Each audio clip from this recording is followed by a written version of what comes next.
fitnah-fitnah yang akan terjadi di akhir zaman, atau bisa kita katakan akhir zaman itu adalah di mana kita sudah masuk ke dalam akhir dari zaman tersebut, dan banyak tanda-tandanya.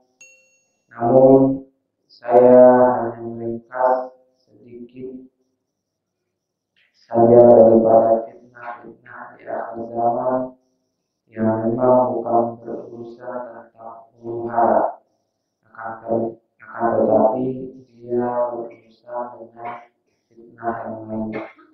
Jadi kalau biasanya itu biasa fitnah akhir zaman itu terjadinya gempa atau banyaknya bencana dan lain sebagainya, kita sedikit keluar dari situ, bukan artinya keluar dari konteks, tetapi kita juga membahas fitnah di akhir zaman dengan konteks yang lainnya dan dengan sabda Rasulullah SAW.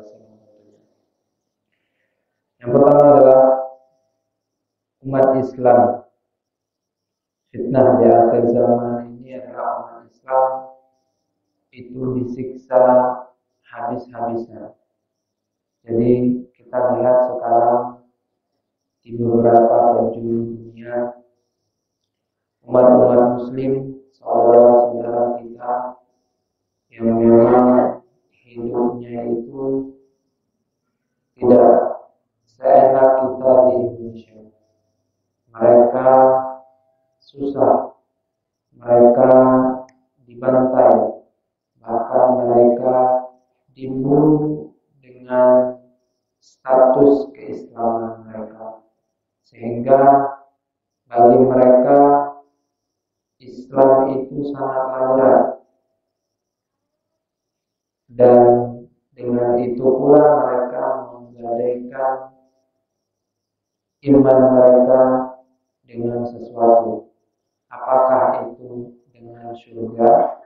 Artinya mereka ingin bersama dan ingin terus beriman kepada Allah sampai akhir ayatnya, atau mereka memilih jalan yang lain, yaitu jalan neraka, yang mana ketika mereka dikejar, mereka dibantai, mereka diancam, maka mereka dengan sebegitunya langsung menghilangkan iman yang sudah ada di dalam hati mereka, sehingga mereka pun akhirnya mati dalam keadaan tidak beriman. Sebagian memang ada yang memang mati dalam keadaan tidak beriman. Namun ada juga saudara-saudara kita yang lain yang memang mereka mempertahankan keimanan bukan hanya karena sok-sokan, bukan hanya karena ingin dilihat alim, atau bukan hanya karena status semata, akan tetapi karena Allah Subhanahu wa Ta'ala. Ini terjadi pada muslim, umat-umat Islam yang berada di Rohingya, atau seperti di Aleppo, atau misalkan di tempat-tempat yang lain seperti Suriah dan lain sebagainya. Beberapa dari saudara-saudara kita itu hidupnya tak berkecukupan. Mereka pun terus dikejar-kejar, sehingga mau tak mau terkadang mereka memilih menanggalkan keimanan mereka untuk hanya supaya mereka bisa keluar dari ancaman atau jeratan dunia tersebut. Maka bersyukurlah kita sebagai umat Islam, sebagai umat Islam yang berada di Indonesia, kita dalam keadaan yang aman, damai, tidak ada kekacauan dan tidak ada pula pembantaian, kecuali saja. Dan itu juga dengan sebab-sebab yang memang ada daripada tersebut. Itu masalah Islam. Jadi Islam ini terkadang bukan hanya melihat dari sisi bagaimana kamu hidup, tidak. Tapi Islam itu melihat juga bagaimana kamu mati. Sehingga ada istilahnya husnul khatimah, ada istilahnya su'ul khatimah. Berbahagialah mereka yang meninggalnya husnul khatimah. Mereka meninggal di dalam sholat, mereka meninggal ketika berzikir, mereka meninggal ketika berpuasa, bahkan mereka meninggal di dalam pertempuran yang mana pertempuran tersebut mereka mempertahankan keimanan dan keislaman mereka, sehingga berbahagialah mereka. Namun ada juga daripada orang-orang atau umat Islam yang lainnya yang sebaliknya. Nauzubillah, kita meminta kepada Allah Subhanahu wa taala agar dimatikan dalam keadaan husnul khatimah. Jangan sampai kita meninggal dalam keadaan su'ul khatimah. Nauzubillah. Ada sebagian yang memang seperti halnya saya katakan tadi, ketika diancam, ketika mereka mau dibunuh, kalau seandainya tidak menanggalkan iman maka mereka akan dibunuh. Tapi dengan sebegitu cepatnya mereka menanggalkan iman, namun mereka yang mengancam bukan serta-merta melihat iya atau tidaknya. Mereka tetap membunuh siapa-siapa yang memang sudah dianggap beriman, sehingga ada istilahnya bahwa umat Islam itu teroris, umat Islam itu radikal, umat Islam itu intoleran dan lain sebagainya, sehingga kita juga sebagai umat Islam kadang was-was dengan adanya hal-hal seperti ini. Namun di lain sisi kita harus teguh dalam keimanan kita. Karena apa? Karena memang kita di akhir zaman. Di akhir zaman itu kita memegang keimanan itu seperti hanya memegang bara api. Saya ulangi sekali lagi, di akhir zaman kita sebagai muslim itu memegang keimanan kita seperti halnya kita memegang bara api. Panas, susah, nggak ada orang yang mau pegang bara api. Maka seperti itulah keadaan kita di akhir zaman. Ketika memang banyak orang yang dengan secara gampangnya menanggalkan keimanan mereka, bagi kita Islam yang memang benar-benar ingin dan tawakal serta istiqomah kepada Allah Subhanahu wa taala, kita seperti memegang bara api. Mau ibadah susah, mau melakukan kebaikan susah. Seperti saya bilang tadi, kalau seandainya sedikit salah sudah dibilang umat Islam teroris, sedikit salah sudah dibilang umat Islam intoleran, sedikit salah dibilang umat Islam radikal, belum lagi kadrun, belum lagi ini dan itu, sehingga kita serba salah. Makanya dikatakan bahwa di akhir zaman kita itu seperti memegang bara api. Melakukan sesuatu hal kebaikan itu susah banget, sehingga itu salah satu fitnah di akhir zaman, dan itu sudah terjadi di kita. Ma'asyiral muslimin, jamaah salat maghrib menjelang isya yang dirahmati Allah Subhanahu wa taala. Fitnah yang selanjutnya yang paling banyak di kita adalah nafsu dan syahwat. Fitnah nafsu dan fitnah syahwat. Memang fitnah ini dari semenjak dulu sampai sekarang. Akan tetapi kalau di zaman ini fitnah nafsu dan fitnah syahwat ini sudah melampaui batas. Artinya orang itu nggak memikirkan apakah itu baik atau tidak, sehingga kalau seandainya yang diinginkan itu adalah nafsu, sehingga dia harus mendapatkan nafsunya itu walaupun bagaimanapun caranya, halalkah atau haramkah. Salah satunya adalah nafsu perut atau nafsu kemaluan. Maka nggak heran ada orang yang haus akan kekuasaan. Nggak heran ada orang yang haus dengan harta.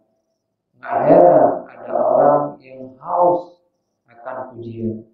Itu semua adalah nafsu syahwat yang memang menggerogoti setiap kita, bukan kita aja, bahkan umat selain umat Islam juga seperti itu.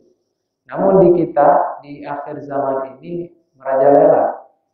Contoh misalkan ada orang yang ingin banget menjadi sebuah kepala daerah misalkan, atau katakanlah orang yang paling tertinggi, orang yang paling besar derajatnya di sebuah perkotaan tersebut atau perkampungan tersebut. Dia ingin agar dia itu mempunyai kekuasaan tersebut. Padahal di dalam kepemimpinan itu dilihat bukan dengan istilahnya itu bukan hanya kesiapan daripada uang saja, tetapi dilihat dari kesiapan mental dan kesiapan ilmu. Nah, orang yang ingin ini terkadang dia belum siap dengan ilmu dan belum siap dengan mental, sehingga asal-asalan naiknya. Dan cara yang paling salah dan yang paling buruk, dan ini terjadi di kita, adalah ikut buku, pergi minta ke sana kemari, atau ada orang yang pergi bertapa hanya untuk sebuah kekuasaan. Padahal apalah kekuasaan itu yang hanya secuil saja. Bahkan kadang orang ingin, misalkan dia ingin menjadi sebuah pemimpin, sedangkan dia itu belum tentu berkecukupan dengan adanya jabatan kepemimpinan tersebut, sehingga dia menggadaikan semuanya hanya untuk hal-hal yang sia-sia, supaya orang bilang, oh bapak ini, supaya orang hormat terhadap dia, supaya orang itu bisa melihat dia itu lebih tinggi jabatannya. Padahal itu semua adalah jabatan dunia yang hanya fana belaka, tidak ada lama, tidak akan lama, dia itu hanya sebentar saja. Dan orang-orang yang seperti tadi yang menggadaikan semuanya itu terjadi di kita. Ada misalkan kepala daerah pergi ke dukun, Pak minta ini, saya mau naik kepala daerah, saya mau menjadi RT, saya mau menjadi presiden, misalkan tolong kasih saya jimat, kasih saya mantra, kasih saya air, apapun itu diminta sama dia. Ya dukun namanya orang cari uang. Ya aja. Oh gampang. Semua dalam kesini. Ya dia bisa merekayasa apa aja dia bisa merekayasa. Dan dukun itu biasanya mereka bersekutu dengan syaitan. Makanya kita lihat sekarang, kok ada ya ramal yang bisa memprediksi ramalan, seperti halnya yang sudah terjadi pada beberapa bulan belakangan ini atau beberapa tahun ini. Ada prediksi ramalan yang memang terjadi. Kok bisa? Padahal kita tahu bahwasanya dukun itu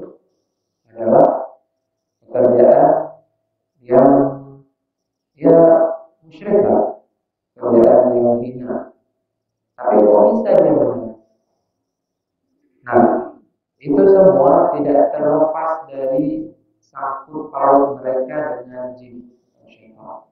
Jadi syaitan itu atau jin itu mereka akan mencuri dengar kabar langit. Kabar langit itu mereka akan mencuri dengar sampai suatu ketika mereka akan disambar atau diusir sama Allah Subhanahu wa taala sehingga mereka diturunkan lagi ke bumi. Terus seperti itu, curi-curi dengar. Kalau istilah kita itu ada orang bisik-bisik, kita curi-curi dengar apa yang dibisiknya. Seperti itu. Syaitan atau jin, mereka juga mencuri-curi dengar itu. Setelah mereka mencuri-curi dengar tersebut, kemana mereka sampaikan? Ke dukun itu. Makanya kadang ramalannya itu ada benar, tapi banyak yang salah. Makanya kadzdzabal munajjimuna wa orang-orang paranormal dukun itu mereka itu berdusta walaupun kadang mereka benar. Artinya dari kedustaan yang mereka katakan itu dari 100 kedustaan mungkin satu itu ada yang benarnya karena mereka mendengarkan kata-kata jin tersebut yang sudah mencuri dengar dari langit. Makanya nggak heran ada ramalan yang benar karena mereka bersekongkol dengan jin seperti itu. Masyaallah muslimin jemaah salat maghrib menjelang isya rahmat Allah Subhanahu wa taala.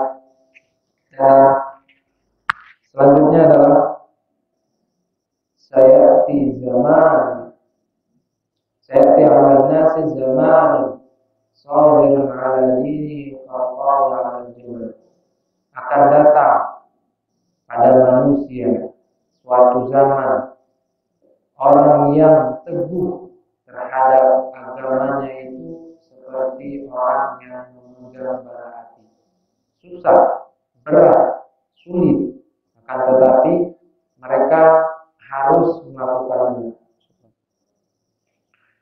Dan itu juga terjadi di kita, di mana banyak orang yang punya motor, banyak orang yang punya mobil, banyak orang yang punya kaki, tetapi mereka susah untuk melangkahkan diri ke masjid. Mereka susah untuk sholat berjamaah.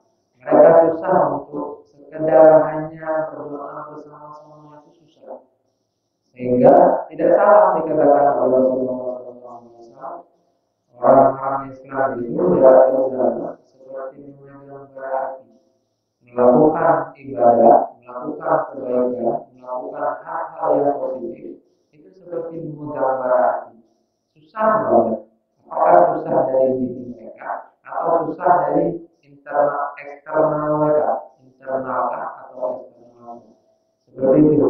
Tetapi yang anehnya lagi, kalau seandainya ke musola atau ke masjid itu susah, tapi nonton konser nggak susah. Seperti itu. Misalkan ada acara-acara yang besar, oh itu hadir nomor satu, tiket bakalan ludes. Apalagi kalau seandainya konser-konser yang lagi hit sekarang BTS, Blackpink dan lain sebagainya, semuanya anak-anak muda juga gitu. Makanya kasihan kepada anak-anak muda yang memang tidak dibekali dengan ilmu, sehingga orang tuanya juga kecipratan akan dosa yang dilakukan anaknya, sehingga nanti di akhir hayat atau di hari akhir nanti Allah bertanya kepada orang tuanya apa yang telah kamu lakukan kepada anakmu sehingga anakmu bisa melakukan seperti ini dan seperti itu. Saya mau membiarkan saja, ya udah yang diajar orang tuanya. Atau kenapa kamu membiarkan anakmu seperti ini? Kenapa kamu nggak suruh anakmu sholat? Kenapa nggak kamu suruh ngaji? Kenapa nggak kamu suruh puasa? Kenapa nggak kamu suruh beribadah? Kenapa kamu biarkan saja sehingga dia itu dalam kesalahan? Dan yang pertama yang ditanyakan adalah orang tua. Maka bagi para orang tua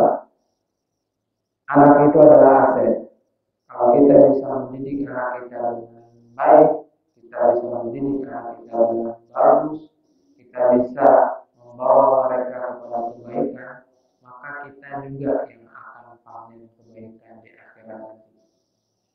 Seperti itu. Belum lagi misalkan ada ya ada misalkan dari umat muslim yang sudah mulai ragu-ragu dengan keislamannya. Kamu gimana? Kamu muslim? Iya. Kenapa nggak pakai kerudung? Emang kerudung wajib? Seperti itu. Saking jauhnya dari agama sehingga dia tidak mengetahui bahwasanya kerudung itu adalah sebuah kewajiban bagi seorang muslimah. Maka penerapan syariat Islam atau ibadah-ibadah itu jadi susah. Terutama di sekarang ini, hari-hari yang memang menegangkan ini, hari-hari pergantian tahun baru, di mana semua orang akan meniupkan trompet, dibalas sama malaikat Israfil, semuanya tenggelam. Ya, paling banyak ini malam tahun baru ini malam apa ya? Malamnya kita bisa katakan malam maksiat bagi orang-orang yang merayakannya. Nah, bagi kita umat Islam, kalau seandainya kita bisa membentengi, gampang banget. Caranya gimana? Tidur. Selesai.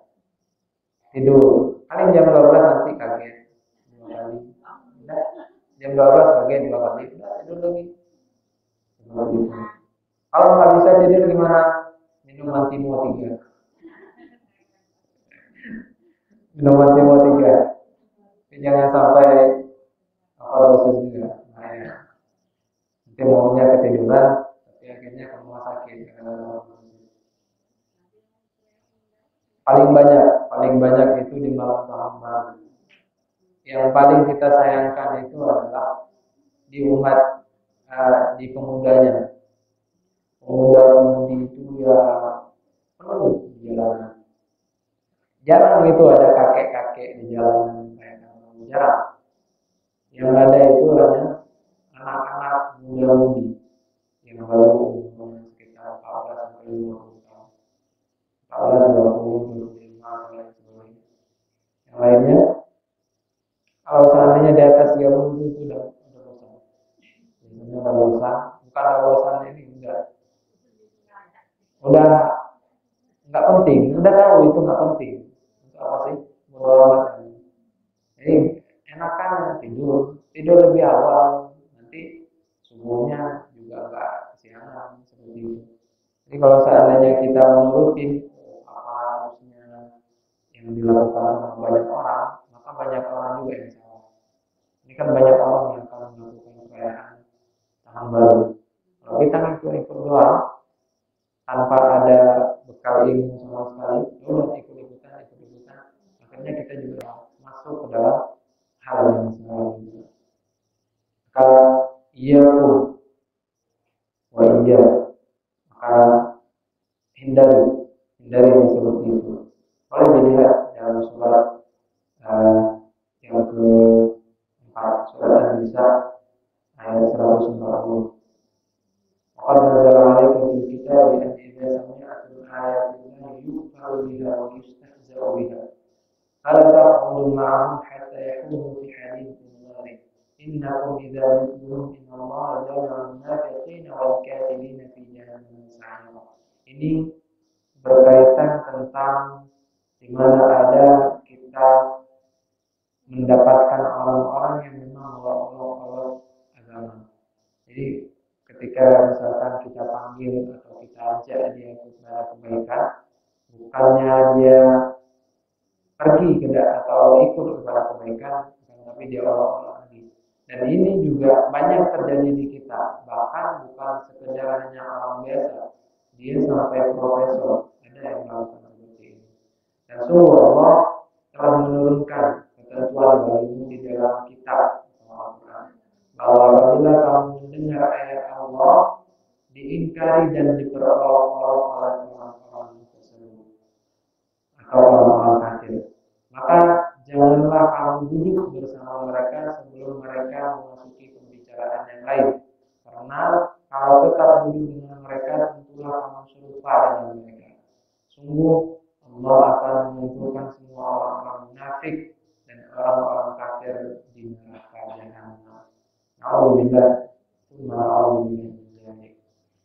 Maka kalau seandainya ada teman-teman kita, diajak mereka, paling kurang supaya mereka itu terbuka pikirannya, itu salah. Misalkan ada, kita kan nggak bisa menggapai semua teman-teman kita, atau kita nggak bisa itu pergi satu-satu ke rumah mereka. Tapi sekarang ada cara yang lebih gampang, yaitu dengan cara media sosial. Kita ajak mereka itu, kalau seandainya mereka itu biasanya kalau teman baru gitu pergi ke mana itu, ayo ajak mereka ke sebuah pengajian. Dan pengajian itu penuh dengan khidmat dan penuh dengan ilmu. Maka orang tersebut insya Allah akan lebih baik lagi nantinya. Jangan sampai ada kita sebagai teman mereka hanya menjerumuskan mereka hanya melihat mereka terjerumus ke dalam keburukan. Jangan sampai seperti itu juga.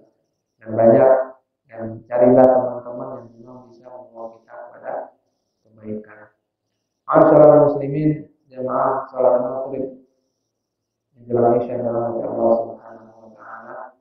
Allah Subhanahu wa taala berfirman, "Wa lanabluwannakum bisyai'in minal khawfi wal ju' wa naqsin minal amwali wal anfusi was thamarat wa basyiril sabirin. Alladzina idza asabatuhum musibah qalu inna lillahi wa inna ilaihi raji'un." Dan Allah Subhanahu wa taala akan memberikan atau menguji kalian bisyai'in, dengan sesuatu halnya. Apa? Dengan ketakutan, khauf, dengan sesuatu hal yang membuat kamu takut.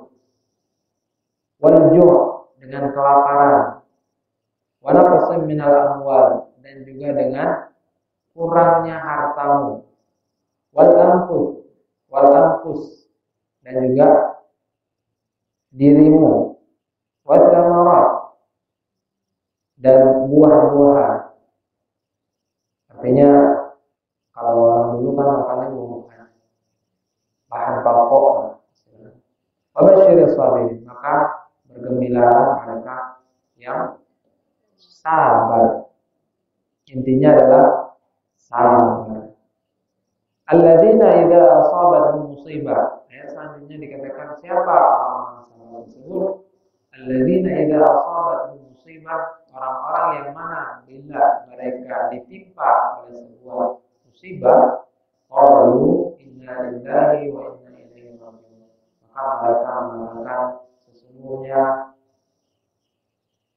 milik Allah lah, dan semuanya akan kembali kepada Allah Subhanahu wa taala. Jadi kita itu memang dituntut harus sabar. Di akhir zaman ini fitnah memang merajalela. Jadi apa yang harus bisa kita lakukan? Sabar. Kalau seandainya kita nggak punya uang, sabar. Kalau seandainya kita belajar, harus banyak sabar. Kalau seandainya kita lapar, sabar. Kalau seandainya memang kita susah, sabar. Tapi jangan sabar-sabar doang. Istilahnya itu nggak ada uang, sabar deh dulu. Nggak seperti itu juga. Usaha boleh, usaha memang harus. Akan tetapi di balik usaha itu jangan sampai kita menjerit, karena Allah ini nggak memberikan saya kekayaan sehingga saya nggak kaya-kaya padahal saya sudah berusaha. Enggak. Terkadang kita berusaha sesuai tenaga kita untuk mendapatkan harta atau mendapatkan yang kita inginkan, tetapi Allah Subhanahu wa taala tidak memberikan. Karena Allah tahu mungkin ketika Allah memberikan itu itu orang ini nggak siap, makanya Allah nggak akan kasih seperti itu. Dan semuanya itu hanya Allah yang tahu. Maka kita dituntut untuk sabar agar ketika memang kita sudah siap, Allah Subhanahu wa taala akan memberikan semuanya. Misalkan kita pengen banget mobil, pengen banget, sehingga kita dalam sepekan itu pasti ada mampir di parkiran hanya sekedar megang mobil yang kita inginkan. Misalkan nih, pengen banget dengan mobil Pajero, sedangkan kita motor aja Vespa, jangankan mobil yang biasa, motor kita pakai. Tapi kita pengen banget setiap pekan kita datang ke parkiran, ada mobil Pajero nih, misalnya kita salawat, itu kita bilang ya Allah kasih saya Pajero, ya Allah kasih saya Pajero, terus kayak gitu. Tetapi Allah tidak memberikan.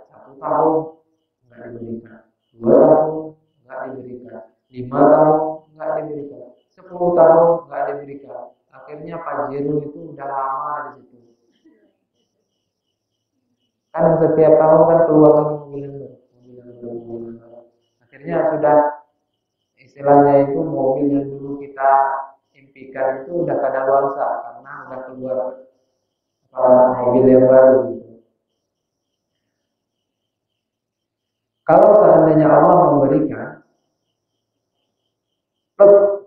bim salabim Allah berikan langsung. Siapa tahu ketika kita membawa mobil tersebut, ketika itulah ajal kita. Selesai. Kita nggak tahu. Hanya gara-gara kita ingin mobil, setelah itu senang banget pergi jalan tol, akhirnya nabrak trotoar, udah meninggal.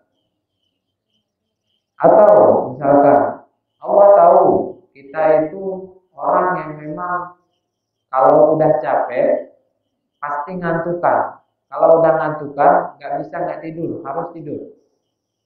Kalau Allah kasih mobil tersebut dan ketika itu kita capek pulang kerja, maka apa yang terjadi?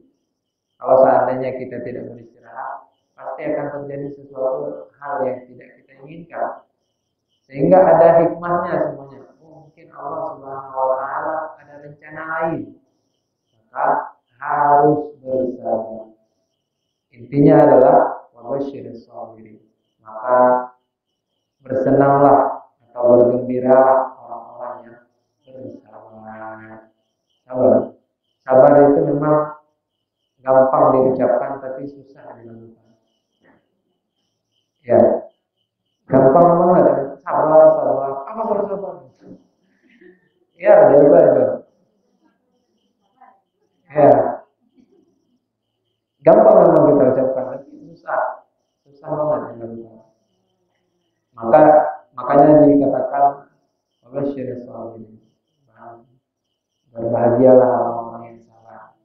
Tapi kalau seandainya nggak sabar, ya udah, nanti kita juga nggak bahagia. Seperti itu. Baik, ini saja mungkin yang dapat saya sampaikan. Mohon maaf kalau ada kesalahan. Kita mau saksikan jawab. Yang mau bertanya, kita silakan.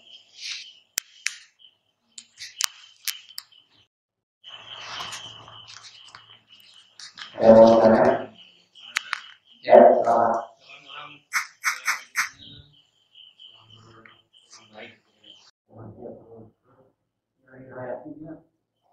Meninggalnya dalam keadaan memakikan itu dia masih surga kan? Ada yang pertama, ini adalah atas karunia Allah Subhanahu.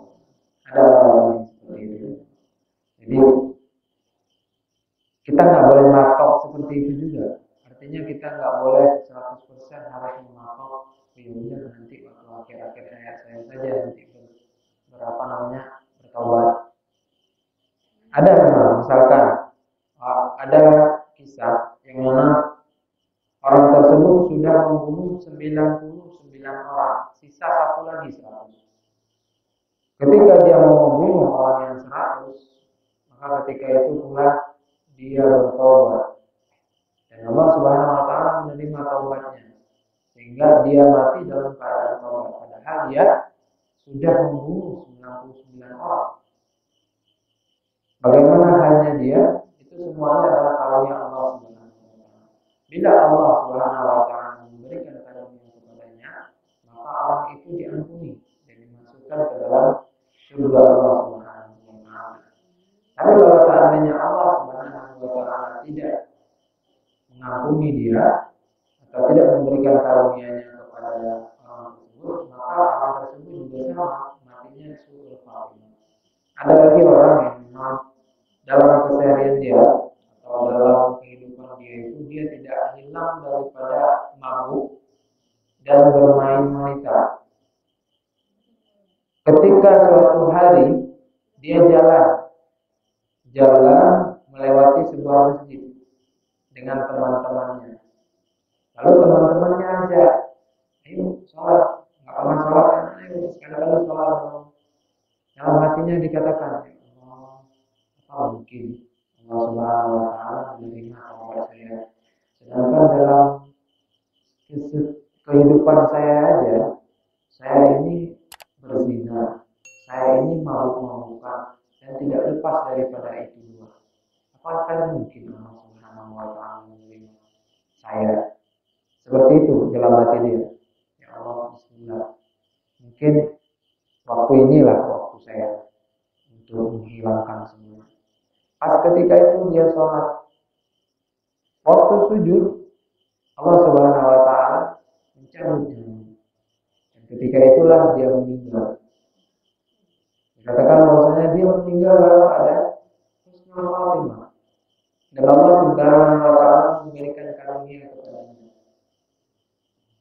Karunia di mana tidak ada karunia yang lain. Nah, orang-orang yang seperti ini adalah orang-orang pilihan. Dan kita tidak bisa mematokkan orang tersebut adalah mendapatkan karunia atau tidak. Contoh misalkan kita sudah tahu kisah ini. Setelah itu kita berbuat yang seperti itu. Kita buat kemungkaran, buat ini. Setelah itu kita tiba-tiba dalam hati kita pengen itu pergi ke masjid, nggak meninggal kita. Terus meninggal saya, ya udah saya buat maksiat yang kita awalnya meninggal ketika buat maksiat dulu. Makanya kita nggak bisa mematok itu semua adalah karunia Allah. Bila Allah Subhanahu wa taala memberikan karunia-Nya kepada kita, artinya kita adalah orang beruntung. Dan orang yang mendapatkan karunia itu bukan orang yang kebanyakan. Artinya semua itu tergantung amal kita. Itu yang pasti. Kalau seandainya amal kita itu baik, maka di akhir hayat kita juga akan baik. Tapi kalau seandainya amal kita jelek, maka di akhir hayat kita juga jelek. Bagi orang-orang yang di dalam kehidupannya itu jelek, tapi akhir hayatnya itu baik, maka Allah Subhanahu wa taala memberikan karunia kepada dia. Seperti itu. Sama juga seperti orang yang memang misalkan ada orang yang seperti tadi, dia lebih parah lagi, sudah membegal, bunuh orang, berzina, mabuk-mabukan, dan non-muslim. Tapi suatu ketika dia dia mendengar lantunan sholawat. Setelah itu dia masuk ke dalam masjid. Ketika itu dia ingin disyahadatkan. Syahadat dia. Setelah syahadat dia meninggal. Kemanakah dia? Kita tidak tahu, tapi Allah Subhanahu wa taala sudah memberikan clue-nya bahwa orang itu adalah husnul khatimah. Orang yang baru syahadat itu seperti orang yang baru terlahir kembali. Artinya dia juga baru terlahir kembali. Dan bisa jadi kalau itu adalah karunia Allah kepada dia. Walaupun dalam kehidupannya sebelumnya dia melakukan hal-hal yang buruk. Dan itu tidak semua orang seperti itu. Hanya orang-orang tertentu yang diberikan karunia tersebut. Jadi seperti itu. Ada orang yang memang seperti itu adalah karunia Allah. Ada nifaq mati. Tapi kalau seandainya kita mematokkan yang seperti itu nggak akan bisa. Bahkan nanti bukan mati yang seperti itu, mati konyol nanti. Kalau bahas kematian itu agak sedikit sensitif. Karena memang ada banyak orang yang ingin mati karena tekanan hidupnya. Tapi kalau seandainya bukan waktu dia nggak mati. Seperti halnya yang beberapa hari ini terjadi, ada seorang bapak-bapak yang mana dia pergi ke sebuah jembatan, di jembatan itu banyak orang, ramai orang. Niat dia mau bunuh diri di bawah jembatan itu, nyemplung ke dalam jembatan, nyemplung ke kalinya, di dalam jembatan, ke kalinya, ke bawah. Pas orang lalu lalang itu lagi rame-ramenya orang, loncat dia ke sungai tersebut. Apa yang terjadi? Ternyata sungainya dangkal, cuman selutut doang. Akhirnya gagal dia bunuh diri. Bukannya jadi terbunuh dirinya, malah jadi bahan tertawaan sama orang-orang biasa. Ngapain tuh mau bunuh diri di sungai dangkal? Sama seperti orang mau bunuh diri di pohon toge. Mau bunuh diri mau gantung diri di pohon toge, gimana? Ya nggak bisa. Jadi kalau seandainya memang Allah menghendaki dia itu mati waktu bunuh diri, ya mati. Tapi kalau seandainya Allah belum menghendaki dia mati, tidak mati. Walaupun sudah ada memang kejadian itu dipenggal kepalanya, putus, jatuh kepalanya, tapi nggak mati. Nggak mati dia ngomong, kok saya nggak mati katanya. Kok saya belum mati katanya. Ya gimana, saya udah penggal ngomong. Ya udah, daripada kayak gini pasangin balik. Udah kayak rokok dipasangin lagi. Ada orang juga yang ditembak eksekusi mati. Masalah di Amerika ditembak itu ya. Biasanya kalau orang eksekusi mati ditembak sekali meninggal. Dia ditembak sekali, bukannya meninggal, dia heran, saya masih hidup. Pelurunya masih bersarang dalam otak dia, dan dia tidak apa-apa. Begitu. Padahal memang pas di tengah. Kalau dalam pemikiran orang yang biasa-biasa aja, orang yang sudah ditembak pasti meninggal atau pasti mati, tapi enggak dihukum Allah. Kalau memang Allah Subhanahu wa taala benar-benar mati. Tapi kalau nggak mati waktu itu, ya nggak mati walaupun bagaimanapun. Mau ditembak mau dipenggal kepalanya kan nggak mati. Seperti itu. Ayo, ada yang lain? Ya.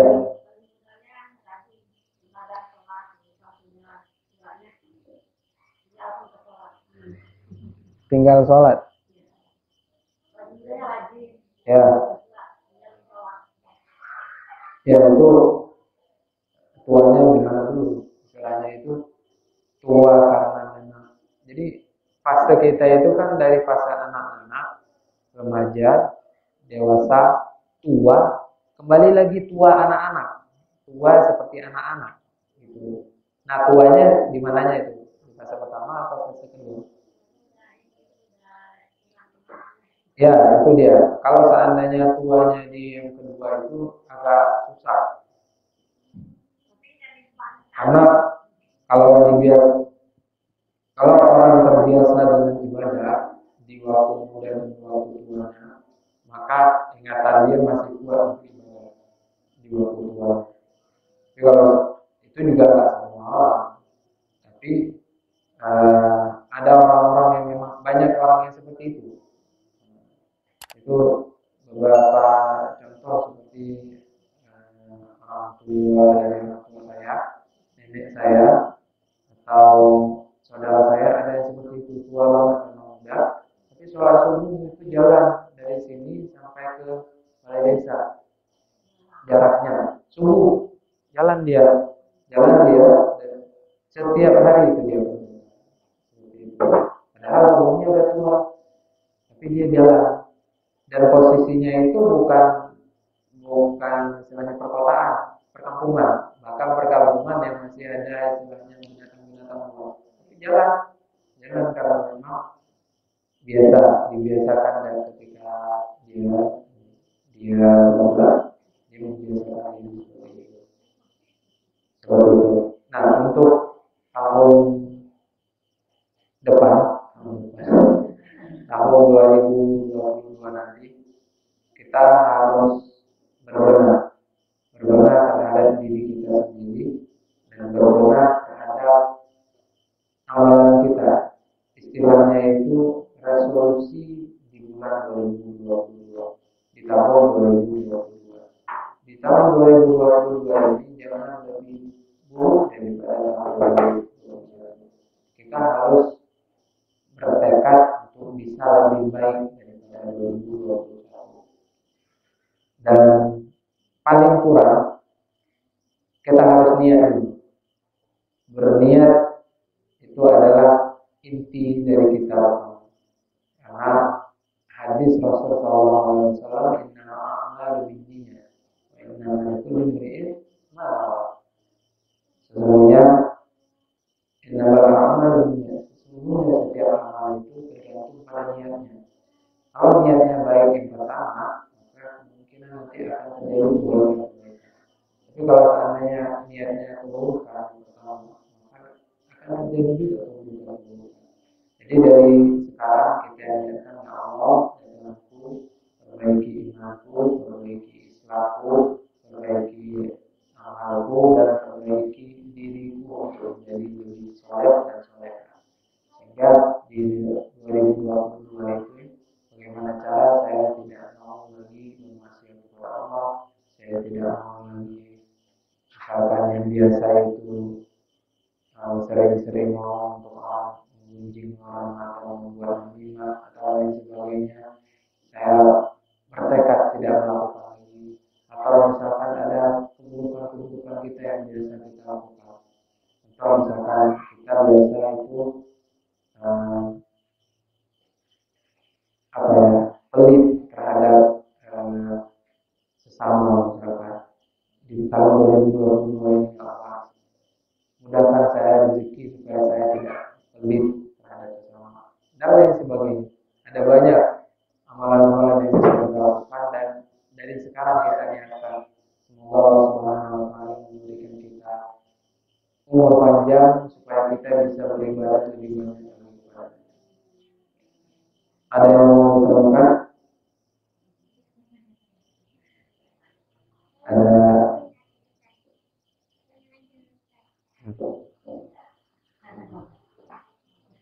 lagi yang mau tanyakan?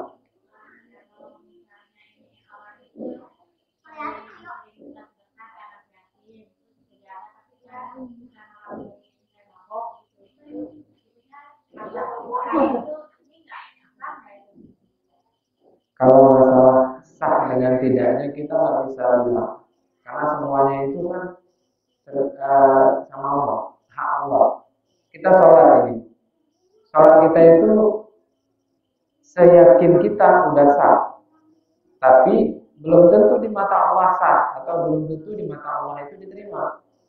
Maka sama seperti perbuatan tadi. Misalkan biasanya orang itu melakukan ibadah ini tetapi melakukan juga maksiat, apakah ibadah itu sah atau apakah ibadah itu tidak diterima? Nggak tahu kita.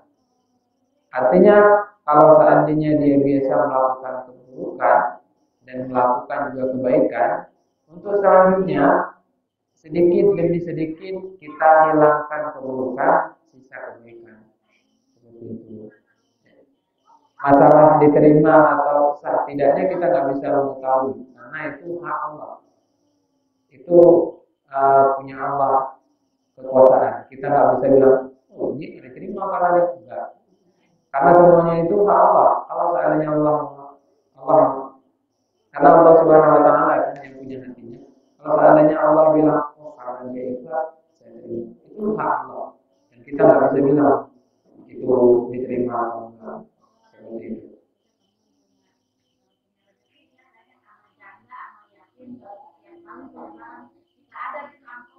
Iya. Iya benar. Terkadang kan ada orang yang tergerak hatinya untuk memberikan sesama kan. Tapi di lain sisi dia juga melakukan ya keburukan. Artinya kita nggak bisa bilang dia itu baik 100%, kita tidak bisa bilang dia itu buruk 100%.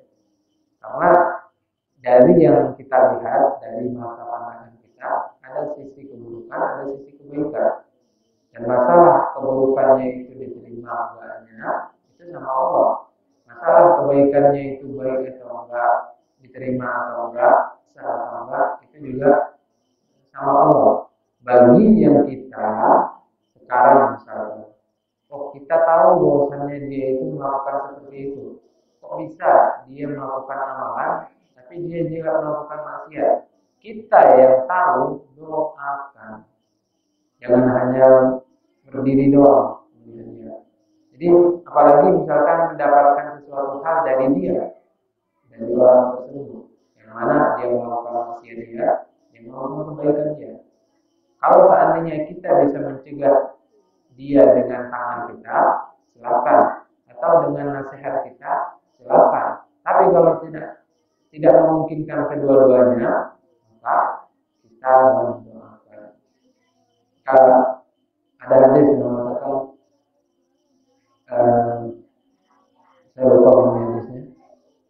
Man ra'a minkum munkar, falyughayyir biyadihi.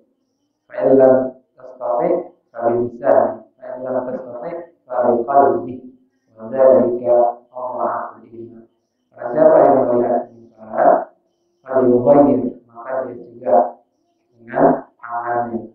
Kalau nggak bisa dengan tangannya, dengan lisannya.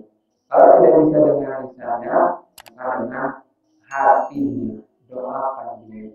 Dzalika adhaful iman. Dan itu adalah selemah-lemahnya iman, sekurang-kurangnya.